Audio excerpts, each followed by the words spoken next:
국경을 방문한 뉴욕시장이 더 이상 난민 신청자들을 수용하지 않겠다고 선언했습니다.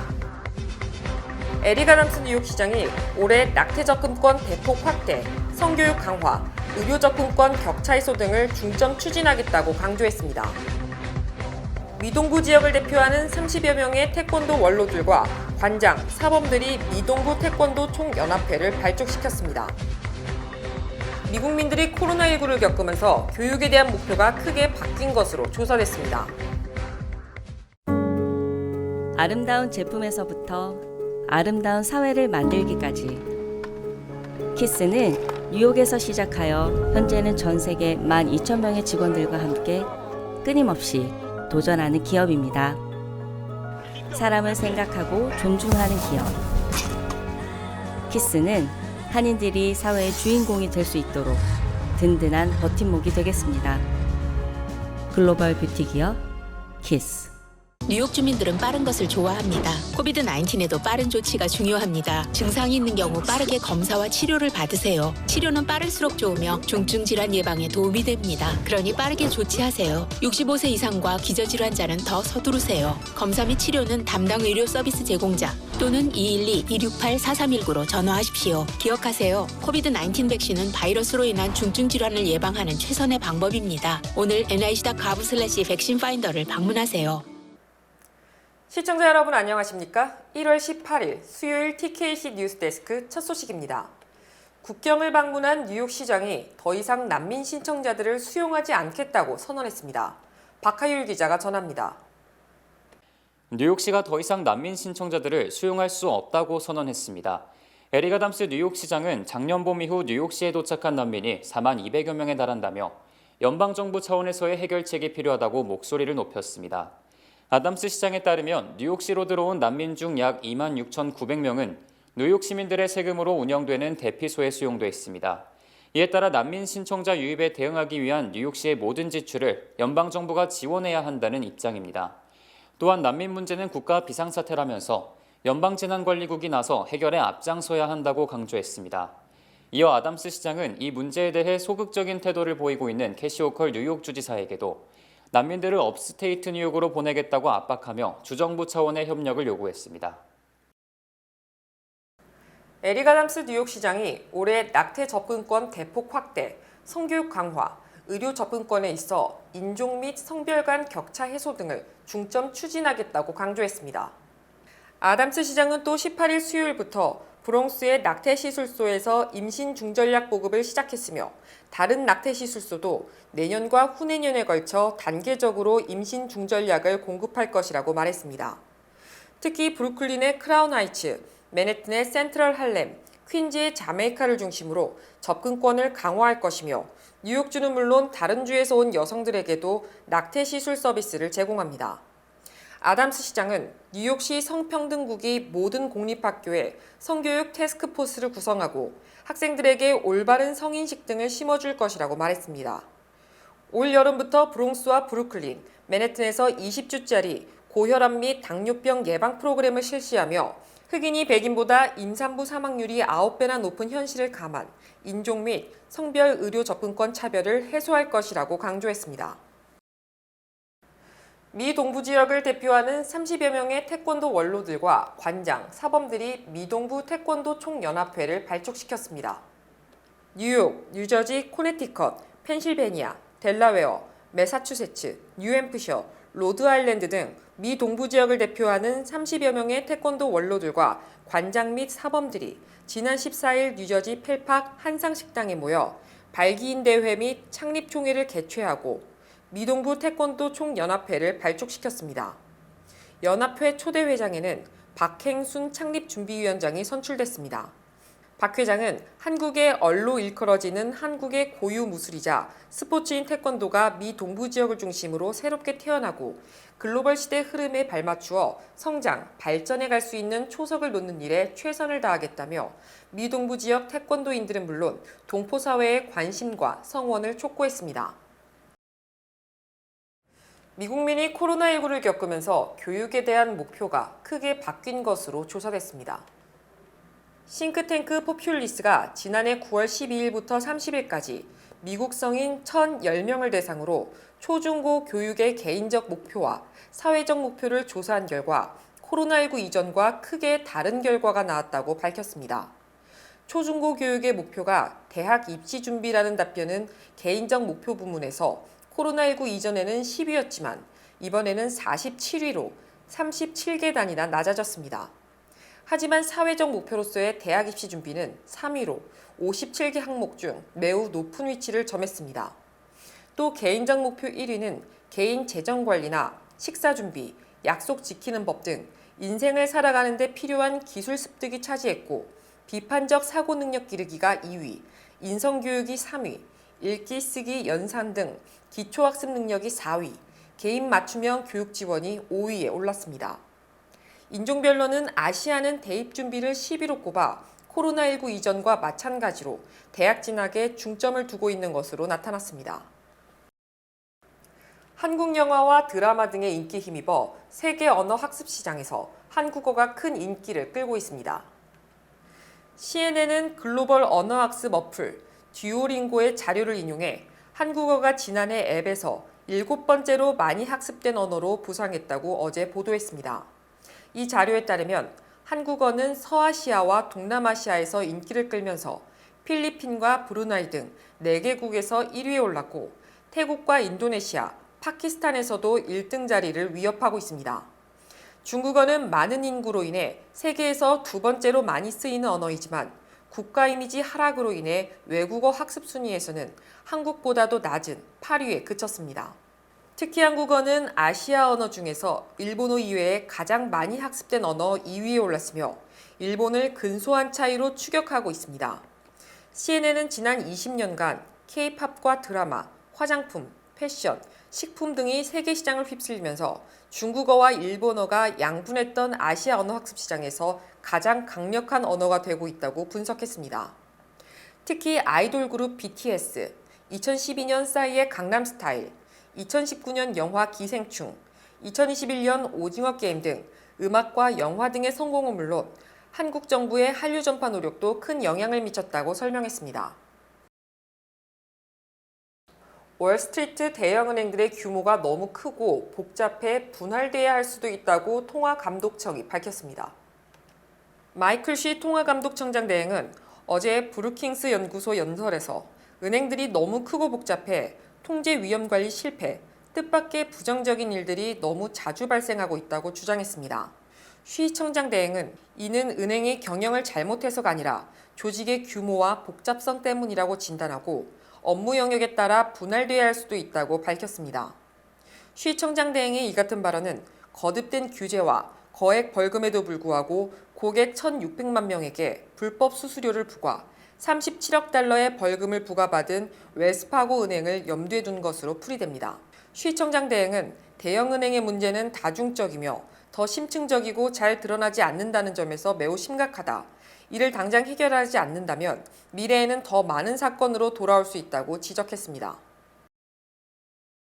델타항공이 지난해 미국 최고의 항공사로 선정됐으며 연말 항공대란을 일으켰던 사우스웨스트 항공은 3위에 올랐습니다. 월스트리트저널이 15년째 실시하고 있는 연례 미국 9개 항공사 평가에서 델타항공이 2년 연속 1위를 차지했으며 최근 6년간 평가 중 5번 1위에 선정됐습니다. 델타항공은 지난해 정시 운항률이 81.7%로 9개 항공사 중 1위를 기록했으나 지난 2021년 87.8%, 2019년 83.4%보다는 낮았습니다. 또 취소 항공편이 약 3만 1,000편으로 2021년보다 3배 이상 증가했으나 취소율은 2%로 경쟁 항공사 중 가장 낮았습니다. 종합평가 2위는 알래스카 항공이, 3위는 지난해 말 일주일 이상 운항 차질을 빚었던 사우스웨스트 항공이 차지했고 유나이트 항공은 4위, 아메리칸 에어라인은 6위에 그쳤습니다. 또 뉴욕에 본사를 둔 jetblue는 9개 항공사 중 꼴찌의 불명예를 안았습니다. jetblue는 정시 운항률 8위, 운항 취소율 2위, 극단적 연착률 1위, 할주로 2시간 이상 대기율 1위 등 운항이 극히 불안한 상태로 조사됐습니다. 세계적 경제학자인 케네스 로고프 하버드대 석좌 교수가 앞으로 2년간 글로벌 부동산 시장이 상당한 침체를 겪을 것이며 부동산 가격이 10% 정도 추가 하락할 것이라고 전망했습니다. 다보스 포럼에 참석 중인 로고프 교수는 어제 블룸버그 TV와의 인터뷰에서 대출금리가 계속 상승함에 따라 부동산 가격이 추가로 하락할 것이라며 2, 3년에 걸쳐 추가 하락폭이 10%에 달할 것이라고 주장했습니다. 로고프 교수는 주식과 부동산 시장은 금리의 추세와 같이 움직이지만 주식이 더 빨리 영향을 받고 그 뒤 부동산 시장도 따라 움직인다. 금리가 당분간 높은 수준을 유지한다면 미국뿐 아니라 글로벌 주택 시장에서 많은 하향 조정이 있을 것이라고 전망했습니다. 로고프 교수는 결국 물가 상승률은 연준 목표치인 2%까지는 아니더라도 2.5%까지는 내려오겠지만 금리가 예전 수준으로 내려오는 일은 없을 것이며 지금부터 오랫동안 3.5%를 유지할 가능성이 있다고 말했습니다. 한편 월스트리트저널은 지난해 뉴욕에서 400만 달러 이상 고가 아파트가 1,300여 채 매매됐지만 이 중 하반기 매매 비중은 36%로 점점 거래가 위축되고 있다고 보도했습니다. 트럼프 정부 당시 북미 회담을 조율했던 폼페이오 전 미 국무장관이 당시 뒷이야기를 공개했습니다. 5년 전 CIA 국장으로 김정은 국무위원장을 처음 만났을 때 김 위원장이 날 죽이려 했다는 걸 안다며 불쑥 농담을 던졌다는 겁니다. 워싱턴 남승모 특파원입니다. 트럼프 정부 당시 북미 회담의 키맨으로 불렸던 폼페이오 전 미 국무장관. 당시 김정은 북한 국무위원장과 직접 만난 몇 안 되는 인물입니다. So we had a great visit this morning. Thank you for hosting. President Trump sends his regards. 더운 앞날을 기약해 볼 수는 물론 저진스럽지만 다음 주 발간 예정인 폼페이오 전 장관의 회고록 발췌본에서 5년 전 김 위원장과의 첫 만남 당시 비화가 공개됐습니다. 미 중앙정보국 CIA 국장이었던 지난 2018년 3월 트럼프 대통령의 특사 자격으로 북한을 비밀리에 방문했을 때 일입니다. 김 위원장과 첫 대면 당시 이 작고 땀에 젖은 사악한 남자는 학살범에게서나 기대할 법한 온갖 방법으로 어색한 분위기를 깨려 했다고 적었습니다.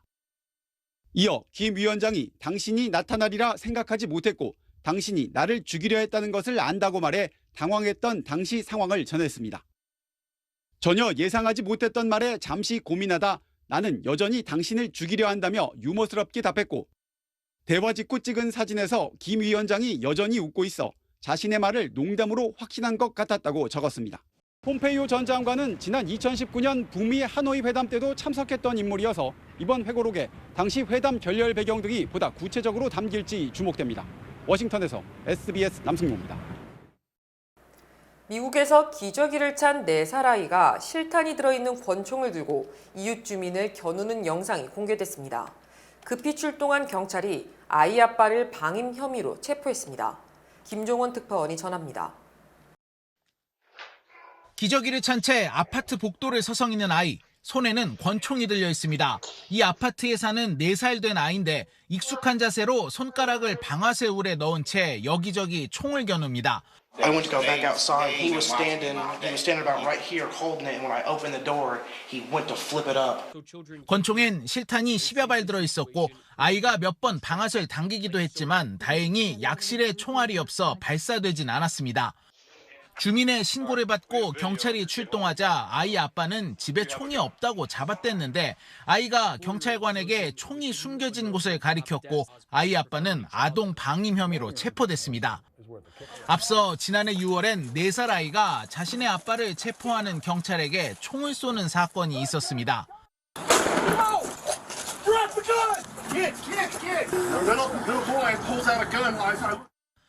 또 이달 초엔 6살 된 1학년 학생이 엄마의 총을 학교에 가져가 교실에서 선생님을 쏜 사건이 발생하기도 했습니다.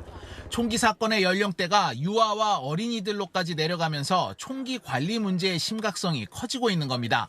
미국에선 자녀가 있는 가정 3곳 가운데 한 곳이 집에 총을 갖고 있고 2,200만 명 이상의 어린이들이 총이 있는 집에서 살고 있는 걸로 추정됩니다. 지난 한 해 미국에서 총기 사건으로 목숨을 잃은 사망자 수는 2만 명이 넘는데 하루 55명 꼴입니다. 총격 사건이 날 때마다 논란에 그칠 뿐 총기 규제가 제대로 실행되지 않으면서 어린이 관련 총기 사고는 더 늘어날 수 있다는 우려가 커지고 있습니다. 뉴욕에서 SBS 김종훈입니다. 주요 단신 전해드립니다. 뉴욕시가 지난해 3월 9일 0.4인치의 적설량을 보인 이래 오늘까지 315일째 눈이 내리지 않고 있으며 오는 25일까지 눈이 내리지 않으면 지난 1973년 322일간 눈 없는 날 기록을 깨고 신기록을 수립하게 됩니다.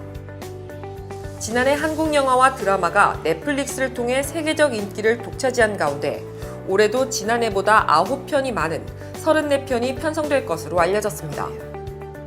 세계 최고령자인 올해 118세의 프랑스 여성 루칠레 랜든이 119회 생일을 3주 앞둔 오늘 새벽 2시 프랑스 남부의 에일지의 요양원에서 사망했습니다.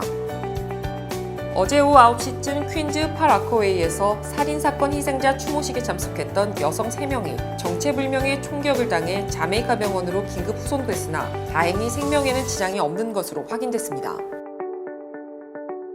지난 14일 오후 11시 40분쯤 뉴저지주 리틀페리에서 자동차 보험금을 노리고 자신의 차에 불을 지른 40세 남성이 어제 방화 혐의로 체포됐습니다. 종신형을 선고받고 미국 연방교도소에 수감 중인 멕시코 마야광 엘 차포가 멕시코 대통령에게 편지를 보내 자신을 멕시코로 송환해달라고 호소한 것으로 확인됐습니다. 미국 유명 로스쿨들이 US 뉴스 앤 월드 리포트의 순위 평가를 거부한 데 이어 하버드 의대도 공정성을 훼손되고 있다며 의대 순위 평가를 거부한다고 발표했습니다. 미국 최고의 투자은행 골드만삭스가 지난해 4분기 순이익이 13억 3천만 달러로 1년 전보다 66% 감소하는 등 2011년 3분기 이후 11년 만에 최악의 분기 실적을 기록했습니다. 이상으로 1월 18일 수요일 TKC 뉴스데스크 여기서 마치겠습니다. 시청해주신 여러분 고맙습니다.